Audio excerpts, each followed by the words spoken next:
That's Jimmy Stein. I'm Clint Lamb, and this is the Cover Crimson YouTube channel. Jimmy, we already talked about Alabama's offense and just kind of the fact that there were some ups, some downs, good performance overall, was able to score enough points, 30 points, 28 points, 4 touchdowns. That's not terrible. It's also not just blowing anybody away, but Tennessee's got a pretty good defense. So I guess in some ways it's understandable. And you had a major lead late where there's not this sense where you have to continue to, go down the field and score. So there's some wasted possessions there trying to milk clock. But, defensively, we talk about the offense and the fact they didn't allow Tennessee's pass rush to make an impact in this game. Well, a lot of people, based off of what Tennessee had been able to do, only 4 sacks allowed through the first 6 games.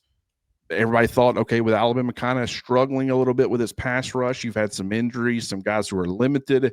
Will Alabama be able to affect Joey Aguilar with the fact that they are a one-read offense and they get the football out of his hand quickly? The answer to that question was a resounding yes. Yanze Pierre, immediate pressure. It wasn't like he was having to hang on to the football and go through progressions, and Yanze was getting all kinds of time. Yanze was there in a flash. And, I mean, just he's beating guards, he's beating tackles, including Lance Hurd, an all SEC caliber player. Don't know that he'll be an all SEC player, but he's playing like it, in my opinion, or he had been coming into this game. Just, this defense right now, it's getting a lot of what it really needs from developing a pass rush. There's still some issues as far as run defense, but overall, I would say it was a pretty good performance from Kane Wommack and company. Week to week, I saw a stat earlier. Somebody break it down. If you want to feel really good about what Kane Wommack is doing, leading this Alabama defense, look at how many points per game Alabama's opponents are averaging, and then look what Alabama held them to. I mean, Tennessee was averaging something like 47 points a game. Alabama held them to 20, and you're like, boy, that's got to be season high for Alabama, holding somebody to 20 points below their average. No. Alabama's doing this most weeks. They're doing this most weeks. They're holding teams well below what their season total is. And, hey, I know we can deep dive analytics all we want, and there's nothing worse in my mind than these sports nerds. And by the way, I'm a huge sports nerd, but these sports nerds that are analytics driven that want to bring up all of these vitally important numbers that they say, oh, y'all pay attention to all the numbers. These are the numbers pay attention to. You know what number I pay attention to? Points. They literally determine who wins and loses the game. Is there some guy that's so analytics based out there that says, hey, I know the score was Alabama 37, Tennessee 20, but let me explain to you with these numbers why Tennessee won the game? They didn't. Alabama scored more points than Tennessee, so Alabama's awarded the win. So I'm kind of into points, and I know that's going to frustrate the living in mom's basement, numbers crunchers. But those numbers are important, and they do explain a lot of things. But most of all, where I'm most impressed with what Alabama's doing defensively is limiting the opposition's points, because that's how you win the game. And they did, holding Tennessee to 20. I said last week on the show, you hold Tennessee to less than 27, less than 24, unbelievable. And they did. So great job overall. Now we can nitpick, but overall, great job. I give the defense an A just on point production alone, holding Tennessee to 20.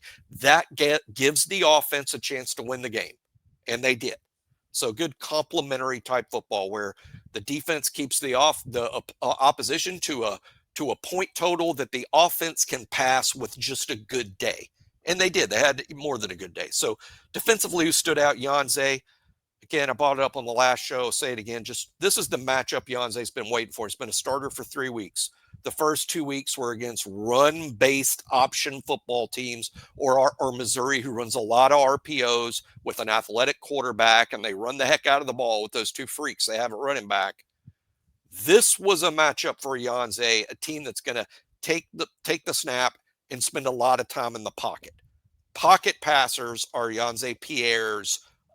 That's his pizza. To me, my pizza. I'm going to go eat that pizza.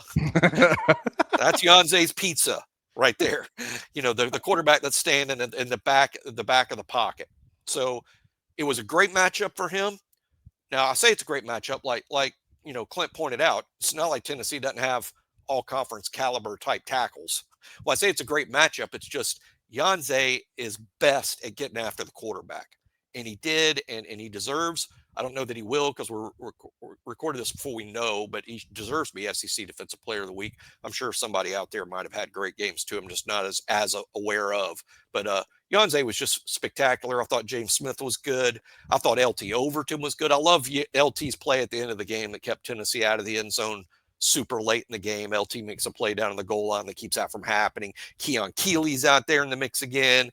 So Lawson was okay. Justin Jefferson, Nakai Hill Green, not necessarily the matchup for them. They were okay. But boy, the DBs, a couple I want to shout out. Of course, Zabian, who's frankly just a fantastic football player. We just don't talk about him enough. And it's too easy to say after the play that he made. Now we'll start talking about him. Zabian was plenty good before, even without that play. Zabian Brown, one heck of a football player. Very lucky to have him at Alabama. I think he's going to be a very high value NFL draft pick when it comes his time.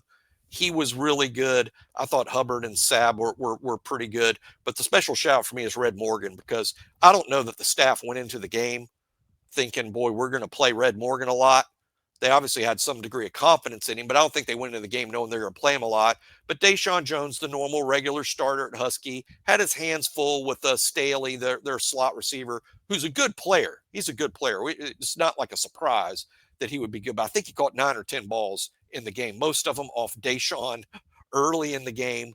Staff goes to Red Morgan because Deshaun's getting beat. Red ends up playing more snaps in the game than Deshaun. I'm sure that's a first. That Red would actually play more snaps than the starter, but Red held up well, and a lot of fans have kind of picked on Red Morgan because he got beat a few times as a freshman. Imagine that, a freshman getting beat in the SEC. Red got kind of picked on because of his age a year ago. But hey, guess what? Coach Bryant said it himself. The best thing about freshmen, they become sophomores. Here's Red Morgan as a sophomore, hugely improved, helped bail Alabama out of a tough situation. Alabama's sort of getting beat in a matchup there. Red solved it off the bench. So special shout out to him. Great performance by Red Morgan. I think he earned some snap share. I won't be shocked against South Carolina to see quite a bit of 16 out there in the slot just based on how he played last week. So great job by Kane Wommack. Great job by the defense holding a very explosive Tennessee offense to just 20 points. I'll be the first to admit I probably didn't treat Red Morgan fairly this offseason. For a kid who came in and almost immediately grabbed a role, and a lot of us thought he was going to be like starting at Husky as a true freshman, but ended up playing, 170 roughly snaps. That type of player takes the next step the following year. And just not only did I not expect him to take that next step, I thought he was going to take a massive step back because Drake Kirkpatrick was coming on strong. We're talking about trying to get Zay Mincy onto the field and Dijon Lee, and can they play Husky? Maybe you move Zabian Brown inside some, which they will in dime, but we're looking at all these solutions and just pretty much ignoring Red Morgan. And a lot of that had to do with the fact that I don't think he's a perimeter corner, to be honest. Yeah. And due to injuries, they moved him to perimeter corner in the spring. And I just thought, well, I mean, if they really thought he was going to be contributing, they would be getting him reps because he needed to get reps. And I felt like he actually, I think maybe had dropped a little bit of weight in the spring. And I was like, man, you needed to get bigger and as big and strong as you possibly could this offseason. So that would just told me they're trying to get him more athletic where he can survive. And maybe that was the plan there for a while, but I think he's really taken the challenge. He's stepped up to the plate and he's gotten better. And the football mind has been there. I mean, that's how he was able to come in, immediately understand the defense, how he fit into it, and could assume a role.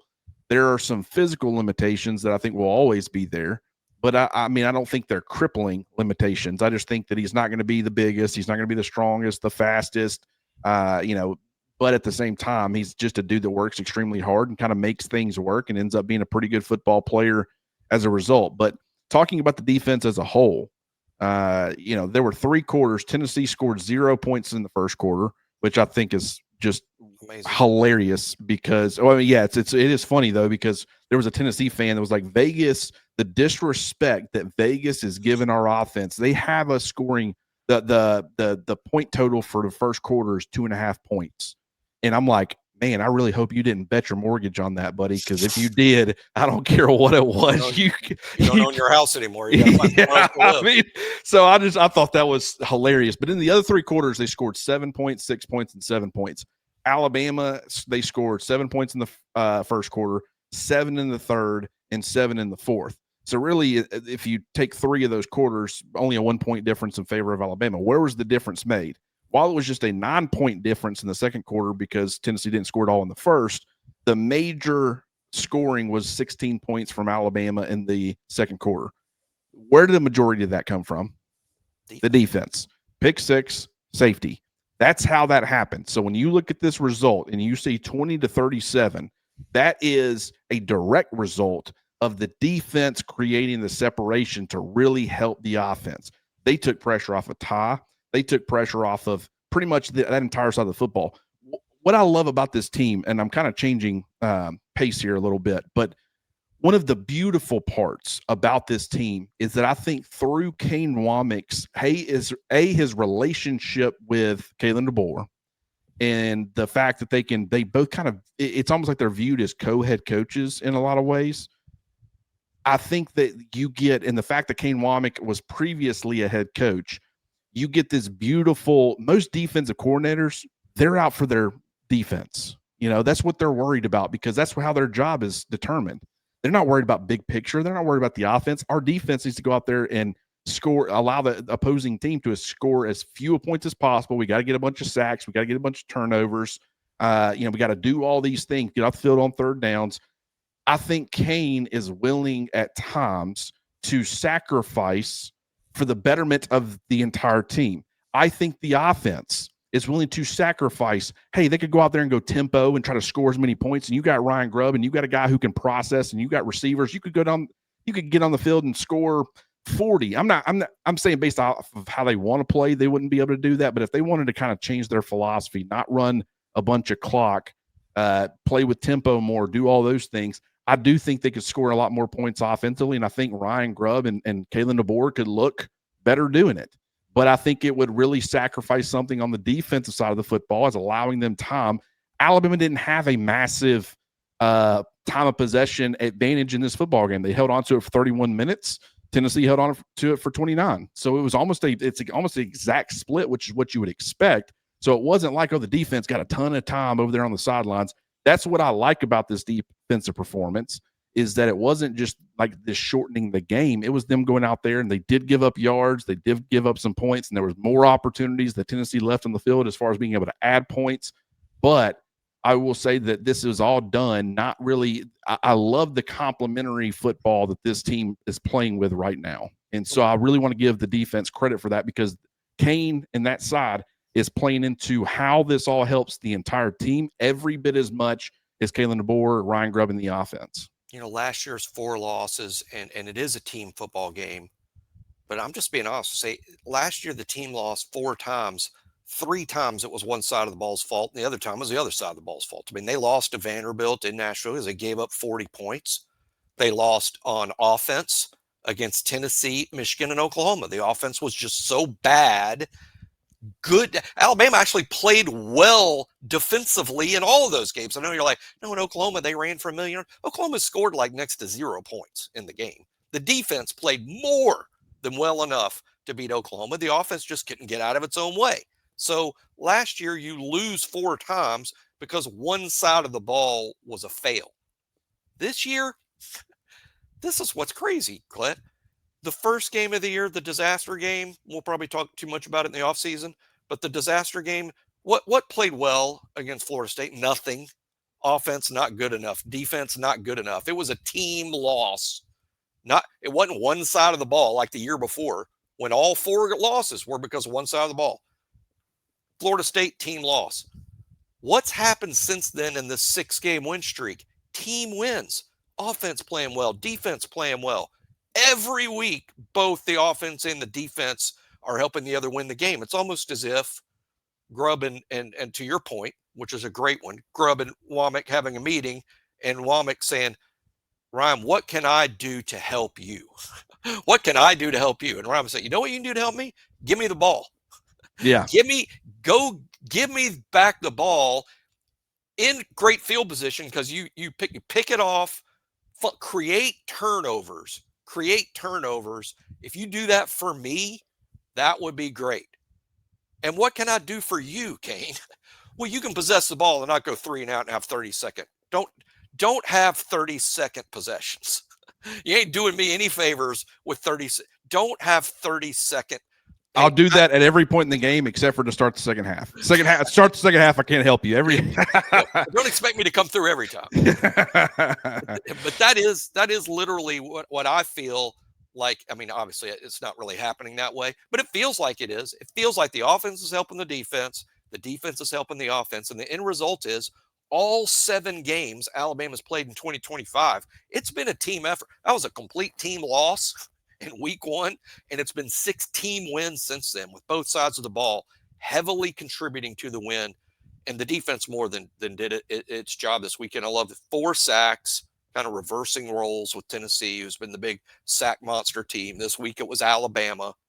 You got the takeaway that was the true difference in the game. Again, you win by 17. The Xavier Brown play, you could argue, was a 14-point swing in a 17-point game. I mean, you can't get any bigger than that. Great job by the and again, Red Morgan coming off the bench. Dijon Lee gets his first start. We talked about on yesterday's show, Michael Carroll getting his first start at right tackle. Dijon gets his first start at corner. Does pretty good. I'm going to say, didn't like how Dijon played that really long Deshaun Bishop touchdown, the 65-yard run play. Dijon got kind of turned around. It always bothers me as I'll never coach defensive backs a day in my life, but whenever a play is going on and the play's happening and the defensive back has to spin almost 360 all the way around because he just doesn't have a good angle. I mean, he didn't play that great, but I just say that to say it's never going to be perfect when you put a freshman out there. I know he's promising. As a matter of fact, I know that he's headed for the 2028 or whatever it is, NFL draft in the first round. I know, but there's going to be some bumps and bruises in that first freshman year. It's impossible for it not to be. But overall, I thought he did pretty good. I think one of the reasons he played a lot, Clint, is that's a pretty good matchup when he's on Chris Brazzell. Brazzell is a tough matchup, and he did have catches for yards, and I think Brazzell had a productive day, but he didn't have a dominant day. And that's the type of kid that can – remember what Jalen Hyatt did to Alabama? I know every Alabama fan listening knows that name. What Jalen Hyatt did. Chris Brazzell is completely capable of having that day against you. And I thought Dijon Lee in particular did a good job on him matching up with that bigger receiver. So great job, Kane Wommack. Great job, defense. Major reason Alabama once again vanquished Tennessee. Yeah, I mean, when you look, Tennessee went on a 10-play, 78-yard touchdown drive. They had a 4-play, 61-yard touchdown drive, and they had a 13-play, 75-yard touchdown drive. So overall, between their 3 touchdown drives, they had 2 of those go for 10-plus plays. They also had another one, a 15-play, 74-yard drive that resulted in a pick 6, and that was really the change there. The reason that I point that out is sometimes it's not going to work out. But on 2 of those 3 possessions that they scored a touchdown, Alabama made them earn it. Alabama didn't give up the explosive. Nick Saban took a different approach. We're going to stop your run game, despite the fact that Jalen Hyatt is absolutely torching us. And we're going to try to play, DeMarco Hellams in a little bit of a hybrid role where they're trying to sneak above into the box to help.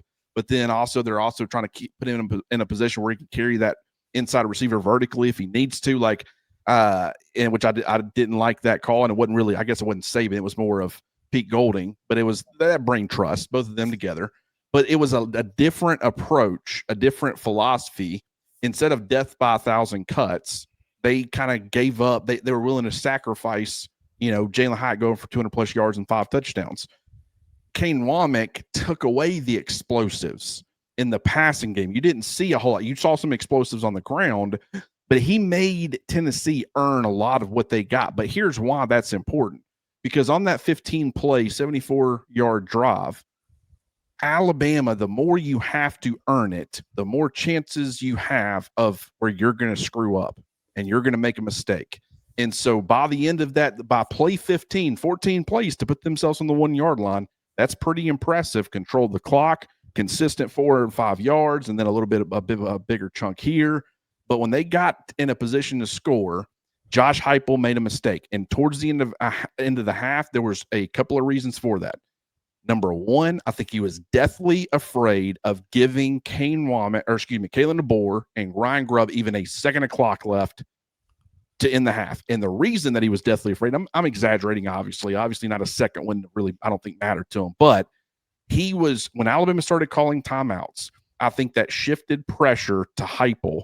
And he's like, I've seen this offense do this year multiple times. Right before the half, they go 2 minute, they drive right down the field. And was it against Missouri? Was that when Alabama did it and then immediately created that separation before the half? And then they got the football to start the second half. And, Eli Drinkwitz was like, probably should have done more to run more clock to not give them that opportunity. It was either Vanderbilt or Missouri. I'm off the top of my head, I don't remember. But my point is that Heupel had seen that, and he had seen their ability to go down and quickly strike. He was deathly afraid of that, and I think that caused him to botch everything. I think he should have called a timeout sooner than he did, preserve more time, and then when he got down there on the goal line, he didn't have timeouts, so he had to throw the football.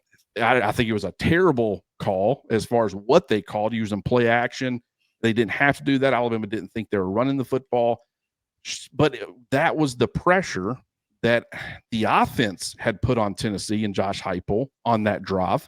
But also it was the pressure of Kane Wommack and company forcing them to go the length of the field, inching their way down there and not giving up some explosive play. Now, part of that was Tennessee playing into it because they wanted to waste a lot of clock, didn't want to give Alabama another chance. But I think that's the complementary football that you're talking about, where it ended up resulting in Tennessee making the wrong move and it being a critical mistake that in some ways, I wouldn't say that was the singular play that cost them the game. It was the singular play that cost them from being able to compete in the game. So, that's something that I think we need to probably be talking about a lot more. Yeah, I think Alabama won the chess game there. A lot of times football, to me, it's about the Jimmies and the Joes and not the X's and O's. But sometimes it is about the X's and O's. Sometimes it really is. That's, what I call the chess game. And I think Alabama won the chess game on that matchup. I'm going to go back and watch that again today because I remember live at the game believing that I saw this right before they ran that play. There was a timeout, and I can't remember if it was Alabama's or Tennessee's last timeout, but Tennessee had gone out to run that play, and Alabama had a personnel group on the field. They got called timeout. When Alabama came back on the field, it was different personnel, including Xavier Brown. He wasn't even out there before. And then when they came back out to actually defend the play after Tennessee snapped it, they had a different personnel group than they had out there before. I can't help but wonder if they saw who the 11 Tennessee was going to put on the field and went, whoa. I think we know what's coming here. I mean, based on their 11, I think we know what's coming here. They've got to throw, like Clint said, and I agree to it. They had to throw that ball. I don't agree that was bad. That was Clint's exactly right. They had to throw it, and then in their alignment, I think Alabama's like they're going to sneak Kitzelman. Kitzelman is who they trust here, and they're going to sneak him. They're going to line him up, and then they're going to sneak him through, and hopefully no one from Alabama will pick him up. Alabama picked him up with a cornerback, so Xavier was able to jump the route. I think it was a good film study. I think Alabama's sideline sort of knew what was coming, and I think Alabama won the X's and O's game there. And then, of course, Xavier used the athleticism to get 99 yards down the field for what I think was a top 5 loudest I've ever heard Bryant Denny. I mean, and I've been going to games since '88. I would say that's top 5 loudest I've ever heard the stadium when Xavier jumped the route, picked off the ball, and ran it back. That was a lot of fun and ultimately helped decide the game. But overall, again, couldn't be happier with what Kane Wommack and his staff are doing. And again, I like that Keon Keeley is now firmly in that dime pass rush role. So now Keeley's got a weekly role. And by the way, he didn't have any sacks, but I thought looked good. I watched him. I wanted to see Keon sort of break it. Did well. And now against South Carolina, of course, we'll talk mostly about that on Wednesday. But now got a similar situation. They don't run a lot of RPOs. They throw it a lot. Lenore Sellers is a better athlete than Joey Aguilar, to say the least. But he's sackable. He's sackable. That offensive line's rough. Their offensive line's bad, and Sellers will throw from the pocket. And if you can keep him in the pocket, you can sack him. I think you could have another 4-sack type game coming up next week. But hey, that's on tomorrow's show. For now, we're just going to brag on how the defense did against Tennessee. Deshaun Bishop had a big game. It was really the explosive. That's why he posted such a big number, the explosive play made. This Alabama defense, Clint, they're pretty good against the run on most snaps, but they're also a good bet to give up a big play. See, they did it against Cedric Alexander, Jamal Roberts the next week, now Deshaun Bishop. They're pretty – you can bet on them giving up an explosive in the run games, which is, it's frustrating, but at the same time, I would rather us be that. If you're going to be non-great against the run, Clint, if you're going to be let's not call it ungood, but let's call it non-great. Give me the run defense that most snaps is pretty good, and then once or twice a game gives up a big play, as opposed to the non-good run defense that gets gashed for 7 and 8 yards on every snap. Because you lost. If you're giving up 7-8 yards on every run play, you're going to lose the football game. If you're not, this is a better way to go about it than that. So I think for the most part, they're pretty good against the run, but there'll be an explosive or two. Now you're playing an offense though next week that hardly ever comes up with explosives. So again, I like the matchup next week, but we'll talk about that tomorrow. Yeah, I'm right there with you. And just, whether it be, I thought LT Overton, I mean, he played the highest snaps of his career other than Georgia last year. So he had 62 against Georgia last year. He played 58 in this game. He was on the field a lot. But obviously through that, you're going to play a little bit more inside. I want to say he'd been averaging like 4 or 5 snaps as like a 3-tech. I think he pretty much doubled that. So he played a little bit more inside. Cavante Henry, he ended up actually getting some snaps in this football game. And, I thought it was interesting because in some of those critical moments, they moved LT Overton inside. They put Keon Keeley on the field and they put Henry on the field. And so Yanze wasn't even on the field. And then you had the 2 off-ball linebackers, but one of those is playing on the line of scrimmage. Nikai Hill-Green was that guy late. And then you had Bray Hubbard as that 6th defensive back playing a dime linebacker spot. So it was an interesting look. It was a new look. It kind of just proved to me that, Henry he hadn't even been in the conversation. I thought he was a good player coming out of high school, out of the JUCO ranks. Good B and C gap player. Had some pass rushing juice. I thought he could help this football team. Hadn't really heard anything about him. And then out of nowhere, it just tells me it's another example of a guy who, what my guess would be, he's either put together a good week of practice or a couple of good weeks of practice at absolute most. And so he earned his playing time. And he didn't really do anything necessarily that really stood out. I thought Keon Keeley was a little bit more effective, but he was out there for a reason. They could have went with Jordan Renaud. They could have went with somebody else. I kind of like in some ways, like 3 bandits is kind of that you're giving up some as far as the interior and the size there, but it's also an obvious passing situation. But as far as your edges and being able to, set the edge and stuff, you've got some bigger bodies out there who can hopefully do that if you need to. I don't know. It's been an interesting package to say the least, but I think in some ways it's going to end up being beneficial for Alabama, and it's giving different guys some opportunities to get on the field. So that was encouraging. It's crazy. Did it not feel like that Noah Carter played more than Justin Hill? Because I just thought then throughout the game, I'm like, oh, there's Noah Carter again. And then I'm like, man, he kind of overtook that number 2 role, it seemed like, at Wolf for at least this game. Maybe Justin Hill was banged up. But then I go look at the snap counts, and Justin Hill played 20 snaps, and Noah Carter played 8. And I'm like, it did not feel that way at all. It didn't. And I'm glad you said that. I felt the same way in the sense that I noticed 24 quickly. And, hey, Kane Wommack's got so many players coming in and out. When you're just there at the stadium watching it live and you don't take notes, and I don't do that, not live watching the game, but it's hard to imagine. I just like 24's out there. What the heck? And then my first thing is 8 hurt? Oh my gosh, 8 must be hurt. That's my. But then I saw 8, and I'm like, well, he's not hurt. We're just playing. And again, I complain about playing too many guys, and I don't want to change themes. Let me complain about that again. We're playing too many guys. We're playing too many guys. And here's another example of we're just playing too many guys. But, Kane, your defense is playing great. You're doing great. Don't change a thing. Whatever you're doing's working. Even if I'm uncomfortable with it, remember, I'm an old man that shakes my fist at the clouds. Whenever there's any sort of change, I'll rebel against it. And, Saban, our last defensive coordinator, Nick Saban, he came up with about 15 guys and they played 98% of the snaps, so I'm just not used to it. I'm just getting used to this.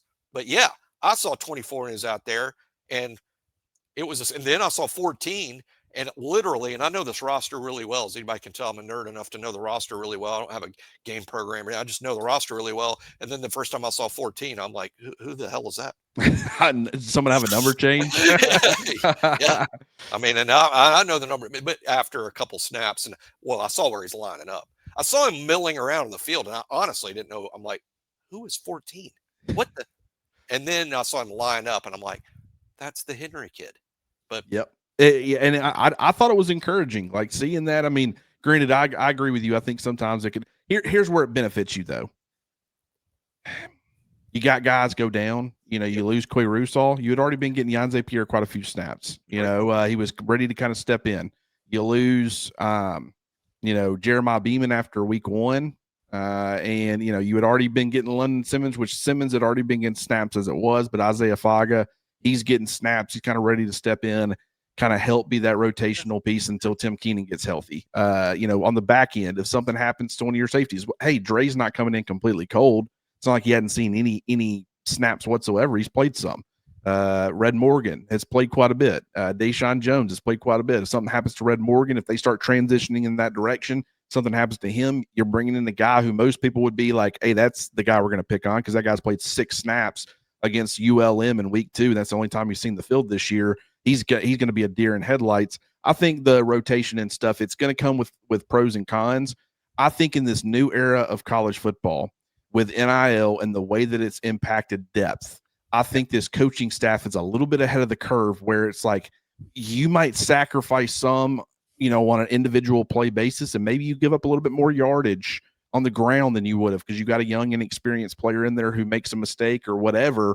But if you hadn't been playing Dijon as much as you had and Damani Jackson was struggling like he was, are you confident going to Dijon not really knowing what you have? Or has he been getting snaps and experience and he's more comfortable and all those things? And now you're just like, hey, if you're not doing the job, we'll just go to this guy. That's fine. We trust him as well. It's like by the end of the season too, I think from a depth standpoint, Alabama has a chance to be in a 10 times better place than a lot of these other teams who are going to be pushing for a college football playoff spot and want to win a national championship. We'll have to see how that benefits them, but I can see where that would be beneficial.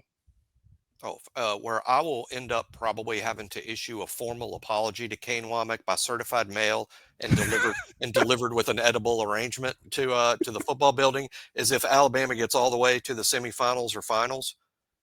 I mean, we just haven't experienced that as Alabama fans, Clint. But when we're leaving the stadium, a buddy of mine was like, God, the season's now more than half over, and it probably is. But if you make it all the way to the championship game, when your 12 game, we keep counting as this 12 game regular season. Hey, we're at the quarter pole. Season's half over. Season's 3/4 over in just a couple of weeks. We could play 5 more games. 5 after Auburn. 5. Like the season's only 2/3 over.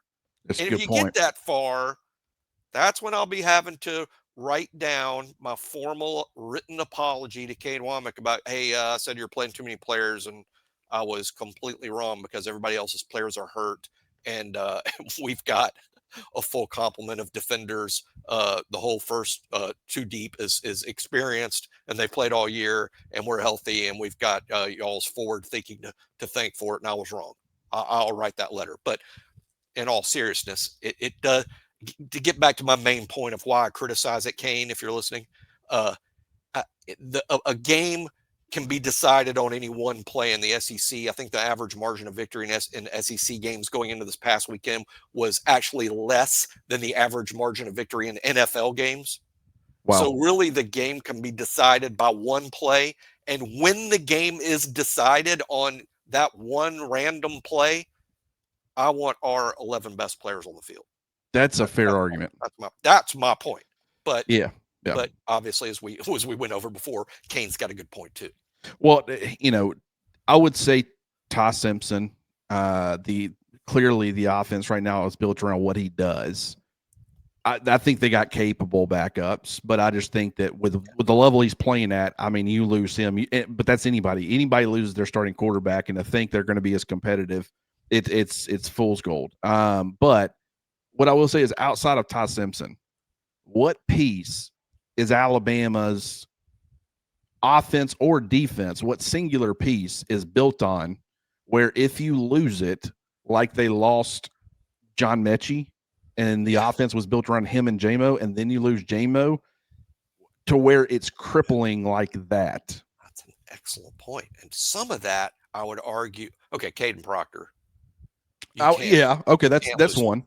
Yeah. Parker Brailsford probably can't lose the him. guys who are playing every snap, by the way, the ones that they're not willing to sacrifice. Exactly. There's so few of those. I mean, you can just look at the snaps, who's playing the most snaps, and know there's very few that basically never come off the field. Those are the guys you can't lose. Ty, Caden, Brailsford, Germ on defense, Zabian, LT. I would say Lawson, but you've got three there. I mean, I don't want to knock on wood, lose one, but the point is, you're right. It's a very, very short list, in part because of Kane playing so many guys, and we kind of do the same thing on offense, and that's a tribute to them. I would also argue that maybe you don't have enough first round picks. Maybe you don't have as many alpha dog studs as so many of the Saban teams had. Maybe that's a part of, because you get the feeling that if every offensive lineman was Parker and Brailsford, they wouldn't take any of them off the field. Yeah, well, I mean, and that's why there's different ways of looking at this. I think there's an argument to both sides. But I would even say like Jeremy Bernard, like if they lose him, that is not good. I'm not saying they're gonna be fine, but you still got Ryan, you still got Horton, you still got Lazier. You could survive it. Yeah, so it's like what it certainly wouldn't do, at least at that position. It wouldn't be John Mechie crippling. It wouldn't be Jamison Williams crippling. It would be like, hey, we got to adjust some things, but we got dudes that are ready to step up and be prepared for this. Left tackle was 100%. I would say center, and what he does for you, he's one of those that you can't lose. Ty Simpson at quarterback, can't lose. But defensively, like LT, like you lose your depth quick. But it's kind of like one of those things where I was Hubbard, don't lose him. Well, I mean, and these are like players like you don't want to lose, but you still have Xavier and you'd have Keon Sabb. There would be a drop off, and you wouldn't have that depth in that rotation, but you still have two starting caliber players who have both got a lot of experience. I think that's kind of the point where it's like, if you lose Deontay Lawson from a communication standpoint, not good, but Nikhil Green's played a lot of football. Justin Jefferson's played a lot of football. LT Overton is very important. The depth gets very shallow there. But at the same time, like Keon Keeley's at least got some snaps. Would he be coming in as a guy who is like, man, I went from sitting on the bench every Saturday watching my teammates do things to I got to be involved in the game plan. I got to be involved and engaged in this game because I'm getting snaps and I need to be ready. Like, it's like, I just think they're going deeper with that, where they can sustain at certain, I mean, there's going to be positions that derail your season. There's no doubt. I mean, I think the number one is, I would have made that argument for the running backs as well, losing Jam. And it was pretty evident losing Jam was a much bigger deal. They still found a way to win, so it's outside of, Florida State. I don't know how much Jam would have made a difference in that game. Maybe you would have. But, yeah, I think I kind of like it. At times I don't like it. I think in some of those critical moments, in some of those critical moments, you don't know they're as critical as they're going to be. But I do agree that maybe they could probably do a better job of just trusting their big dudes, their top dudes in those situations. But at the same time, I also like the trade-off. If they can continue to navigate it like this, where they're still winning football games and they still get to the college football playoff, even if there were certain plays and stuff where it's like, hey, they give up a play they shouldn't have. If they're building depth through that process, I don't think it's the worst thing in the world. At the same time, there's definitely different ways of looking at it. I completely agree with you there. You got anything else before we hop out of here, brother? 17 of the last 19 against Tennessee now. 17 of the last 19 against Tennessee. Not Vanderbilt, not Kansas, not TCU. You've beat Tennessee 17 of the last 19 years. That's almost 2 decades, and they've beat you twice. Yep. That's absurd. I mean, the cigars were earned on Saturday. It was cool to see everybody. It's always cool to see everybody lighting up. Do you partake? I actually, long story, I do, especially when I play golf with buddies that smoke cigars. I enjoy a cigar on the golf course or with my buddies, but the wife doesn't like it at all. Yeah, in terms of she's like halfway allergic to it. So I don't because of that, because I'm with her the whole time. So I didn't, and I hate not being a part of that. Although I do smoke cigars when she's not around. Yeah, mine's the same way. It's. Yeah, she knows cigars like the only tobacco type thing I do, but she knows. Yeah, there's one a year. I didn't this year. I chewed on one. I didn't light it up because I was like, you know what? It's late. I just got done with a long show, hour and 20 show, and I was like, I really don't feel like going to bed sick as a dog. I do this once a year, so I just rather chew on it, enjoy it, and it tasted amazing. But yeah, glad everybody was able to enjoy their cigars. Glad we were all able to enjoy a big win for Alabama. You got South Carolina coming up. We're going to be talking about that starting on Wednesday, previewing that. We appreciate everybody who has tuned in. Get over to rowback.com. Use that promo code COVER20 to get 20% off your order. Got my Rowback on today. I've been wearing Rowback pretty much every day, and today's it's been the first day where it's like, this outfit makes sense. So I'm enjoying it. I'm thriving. So I hope you guys are too. Appreciate you, Jimmy, for hopping on here with me, brother, and we will do this again soon.